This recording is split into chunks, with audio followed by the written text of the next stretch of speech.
He hunted in the shadows, leaving behind cryptic clues, taunting letters, and a trail of fear that has haunted America for over 5 decades.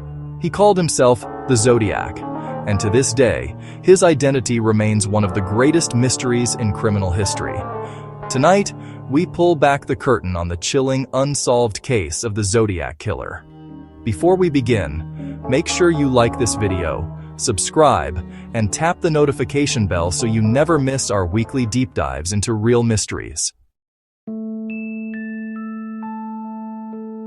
It was a cold December night in 1968 on Lake Herman Road, California, a quiet rural stretch where teens often went to escape the world.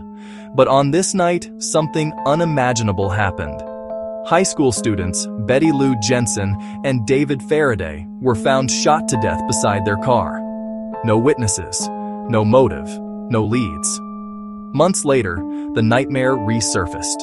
On July 4, 1969, another couple, Darlene Ferrin and Mike Mageau, were ambushed at Blue Rock Springs. Again, seemingly random, brutally efficient, and without warning. This was no longer an isolated tragedy. A pattern was beginning to form, one that would soon terrify an entire nation.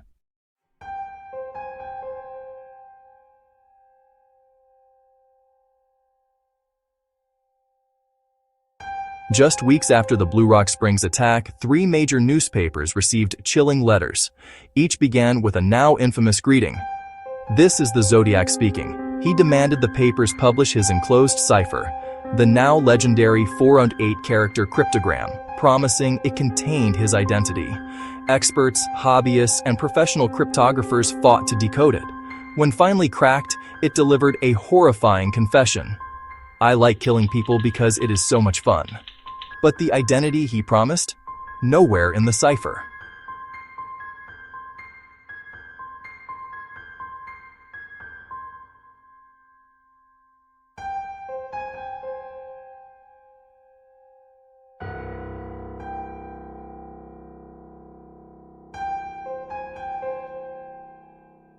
The Zodiac would send more letters, some containing a death list, others threatening bombs buried around the Bay Area.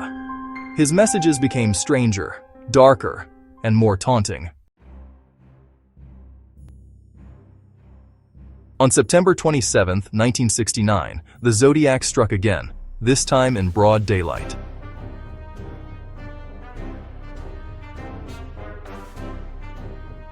A couple enjoying a peaceful afternoon at Lake Berryessa was suddenly ambushed.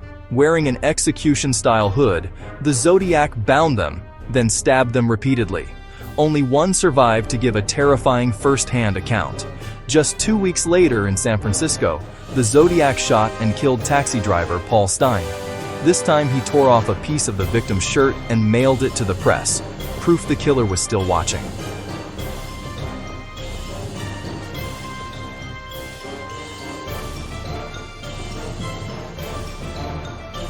Witnesses saw a man walk away into the night, unhurried, almost invisible. And then there was Gracine Sullivan, one of the lucky ones. She escaped an attempted abduction, giving authorities one of the most valuable early descriptions of the Zodiac.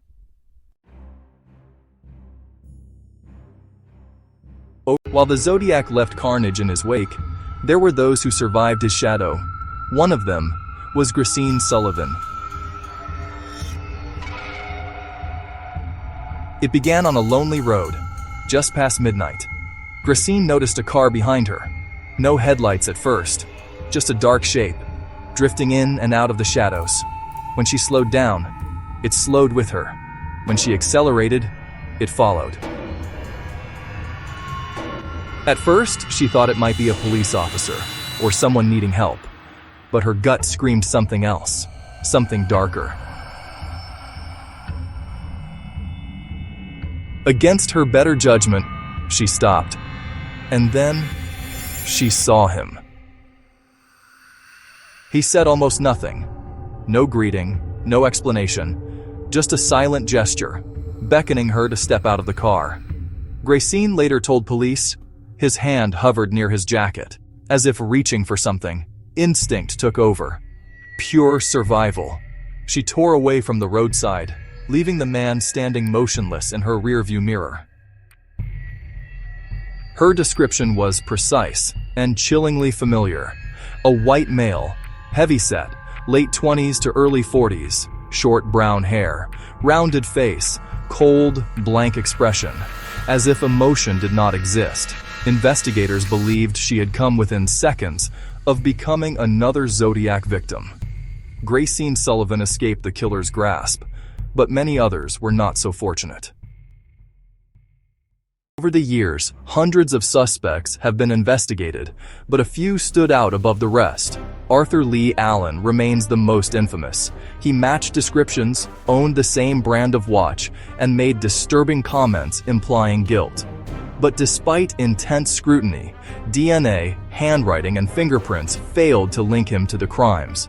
Other suspects, like Richard Gaikowski and Lawrence Kane, sparked compelling theories, each with eerie overlaps. Yet none were ever proven. In recent years, cutting-edge DNA technology has revived hope. In 2020, a team finally cracked the long unsolved 340 cipher. But the killer's identity still lies buried in the shadows.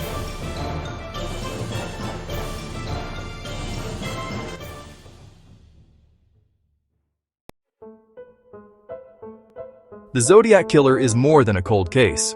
He is a cultural phenomenon.